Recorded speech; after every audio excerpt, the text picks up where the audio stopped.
السلام علیکم ورحمۃ اللہ وبرکاتہ۔ نحمدہ ونصلی ونسلم علی رسولہ الکریم، اما بعد۔ قال النبی صلی اللہ علیہ وسلم الجہاد ماض الی یوم القیامہ۔ نبی علیہ الصلاۃ والسلام نے ارشاد فرمایا، جہاد قیامت تک جاری رہے گا۔ آج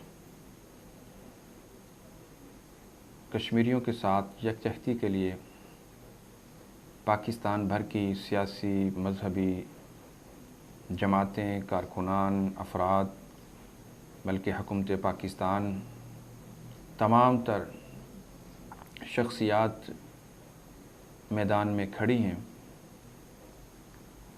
یوم استحصال کشمیریوں کے ساتھ منایا جا رہا ہے۔ کشمیریوں کی آواز کو پوری دنیا کی تمام تر پلیٹ فارم پر لایا جا رہا ہے، لیکن آج کچھ باتیں سمجھنے سوچنے کی ہیں کہ کشمیری آج بھی اسی ظلم و ستم کو اپنے بچوں پر، اپنے بوڑھوں پر، اپنے کمزوروں پر اور اپنی خواتین پر برداشت کر رہے ہیں۔ آج میں اور آپ برابر کے ذمہ دار ہیں۔ میں اور آپ اتنے ہی مجرم ہیں جتنا وہ ظلم کرنے والا مجرم ہے۔ ظلم کرنا اور ظلم کو برداشت کرنا اور ظلم پر خاموشی اختیار کرنا اس کو سپورٹ کرنے کے مترادف ہے۔ افسوس کے ساتھ کہنا پڑتا ہے، ہمارے حکمرانوں نے، بالخصوص موجودہ حکمرانوں نے کشمیر کے حوالے سے کمزور پالیسی کو اختیار کیا، کمزور موقف دنیا کے سامنے لایا۔ آج جتنا طاقتور بن کر ابھرنے کی ضرورت تھی، آج ہم اپنے سیاسی اور علاقائی اختلافات میں پڑھ کر اتنے ہی کمزور دنیا کے سامنے نظر آئے۔ کل کشمیر کی یکجہتی کے لیے نکالی جانے والی ریلی کراچی کے اندر جماعت اسلامی کے اوپر دستی بم کا حملہ یقیناً ایک بہت بڑی سازش اور بہت بڑا پیغام ہے۔ یہ پیغام ملک پاکستان کے لیے، تمام عالم اسلام کے لیے ہے۔ کیا جو کشمیر کے لیے آواز اٹھائے گا اس کے ساتھ ایسا ہوگا؟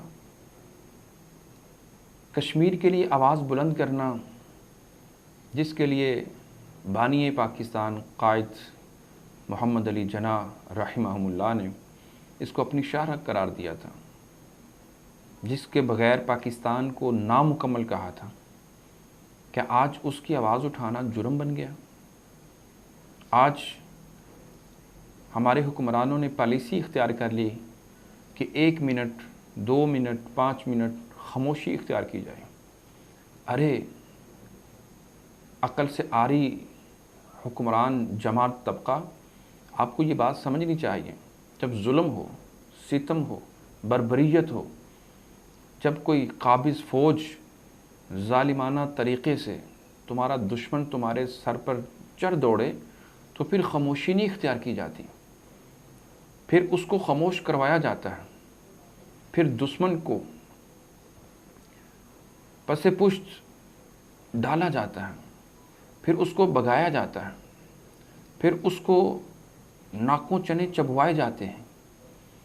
آج دشمن کو خاموش کروانے کی بجائے اس کے مقابلے میں خود کو خاموش کھڑا کرنا، یہ مسلمان کا شیوہ، مسلمان کا طرز عمل نہیں ہے۔ مسلمان جب کافر کے سامنے آتا ہے، ہمارے اسلاف کی تاریخ ہے، صحابہ کرام رضوان اللہ علیہم اجمعین کی سیرت طیبہ ہمارے سامنے ہے۔ اشداء علی الکفار، وہ کافروں پر سخت ہیں، بھاری ہیں۔ رحماء بینہم، آپس میں نرم دل ہیں۔ تراہم رکعا سجدا، ان کا عمل رکوع و سجود میں ہے۔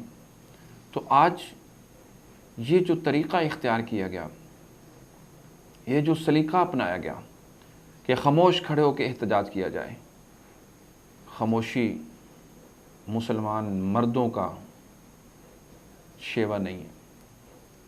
یہ عورتیں یا دیگر لوگ یا دیگر طبقات ایسے کام کرتے ہیں۔ ہاں آئیے آج ایسی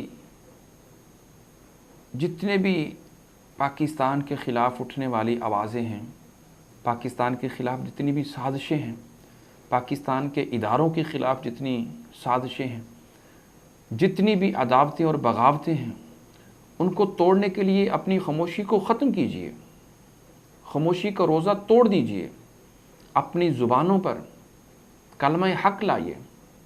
میرے اور آپ کے پیر و مرشد نے تو کہا تھا کہ جو بندہ کسی جابر ظالم حکمران کے سامنے، وہ اپنا ہو وہ بیگانہ ہو، وہ مد مقابل ہو، وہ شرق سے ہو وہ غرب سے ہو، وہ شمال کا ہو وہ جنوب کا ہو، جو دشمن ہے، جو جابر ہے، وہ ظالم ہے، اس کے سامنے افضل الجہاد کلمۃ حق عند سلطان جائر، اس کے سامنے کلمہ حق کہو، اپنا حق مانگو، حق خود ارادیت کے لیے کھڑے ہو جاؤ۔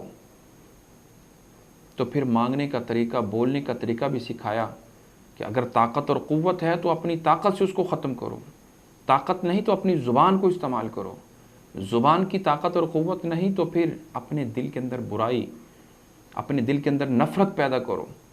آج انڈیا سے دوستی یارانے، آج انڈیا کی ثقافت، اس کی تہذیب، اس کا تمدن ہمارے ملک، ہمارے کلچر میں، ہمارے معاشرے میں کیا مسئلہ ہے آپ کو اس کے اوپر پابندی لگانے میں؟ کیا مسئلہ ہے اس انڈیا کے جاسوس کو پاکستان سے روکنے سے؟ کیا مسئلہ ہے آج اس جاسوس کو جس کو سال ہا سال ہوئے پکڑے ہوئے، اس کو پھانسی پہ چڑھانے میں کیا مسئلہ درپیش ہے آپ کو؟ کن مشکلات کا سامنا ہے؟ کل تک تو آپ سابق حکمرانوں پر بہت طعن و تشنیع کرتے تھے، بڑے الزامات لگاتے تھے، لیکن آج تمہارے اختیار میں ہے۔ آؤ ان دشمن کے مقابلے میں کھل کے آؤ، دشمن کو دشمن، دوست کو دوست کہو۔ آج پاکستان کی بقا کے لیے، پاکستان کی تکمیل کے لیے خدا را اپنی اس خاموشی کو توڑیے، یہودیوں، عیسائیوں اور دیگر کفار کا طریقہ چھوڑ کر امت مسلمہ کا، صلاح الدین ایوبی کا، طارق بن زیاد کا، محمد بن قاسم کا اور دیگر سلف صالحین کا طریقہ اپنائیے۔ اپنی کشتیوں کو دشمن کے مقابلے میں جلا ڈالیے، پاکستان کو پایہ تکمیل تک پہنچانے کے لیے اپنا کردار ادا کیجیے، اپنی طاقت اور قوت کو پوری دنیا کو دکھائیے اور اپنوں کو اپنے ساتھ ملائیے۔ ان کی یکجہتی کو مضبوط بنانے کے لیے، اپنے اداروں کو سپورٹ کرنے کے لیے اپنی عوام کو اپنے ساتھ کھڑا کیجیے۔ سیاسی نفرتیں، عداوتیں اور بغاوتیں ان کو ختم کیجیے۔ خدا را پاکستان کو اب کشمیر کے حوالے سے صرف مذمت نہیں بلکہ انڈیا کی حد الوسع مرمت کرنا ہوگی۔ انشاءاللہ پاکستان کی عوام، پاکستان کا بچہ بچہ اپنی فوج کے ساتھ، اپنے اداروں کے ساتھ، اپنے گمنام مجاہدوں کے ساتھ انشاءاللہ کل بھی کھڑا تھا، آج بھی کھڑا ہے اور تا قیامت کھڑا ہے۔ وہ چاہے کشمیر کا مسئلہ ہو، چاہے دنیا کے کسی بھی ایک مسلمان کا مسئلہ ہو، اس کے لیے انشاءاللہ ہماری یکجہتی جاری و ساری رہے گی۔ آخر کے اندر میں اپنے پیغام میں کراچی کے اندر ہونے والے جماعت اسلامی کی ریلی پر بم دستی حملہ جو ہے اس کی شدید الفاظ میں مذمت کرتا ہوں اور اپنے حکمرانوں سے سوال کرتا ہوں، خدا را اگر کراچی کا امن بحال ہوا، اگر کراچی کی رونقیں بحال ہیں تو اس کو بحال رہنے دیجیے۔ ایسے جتنے بھی دہشت گرد عناصر ہیں، جتنے بھی دشمن ہیں، وہ اپنے ہیں، وہ بیگانے ہیں، ان کو لگام ڈالیے۔ پاکستان کی تمام جماعتوں کو، تمام اسیروں کو جن کو آپ نے سیاسی اسیر بنا رکھا ہے، مذہبی جو ہے وہ اسیر بنا رکھا ہے، جو کشمیر کی آزادی کے لیے، کشمیر کی وکالت پوری دنیا کے اندر منظم طریقے سے کرتے ہیں، آج ان کو پابند سلاسل نہیں، نظر بندی نہیں بلکہ آزادی چاہیے۔ ہم کشمیر کو آزادی دلانے چلے، جنہوں نے کشمیر کی آواز اٹھائی آپ نے ان کو بھی پابند کر دیا۔ خدا را اپنی پالیسیوں پر نظر ثانی کیجیے۔ انشاءاللہ نئے پیغام کے ساتھ جلد آپ سے ہوگی ملاقات۔ دیکھتے رہیے انڈین نیوز۔ اللہ حافظ۔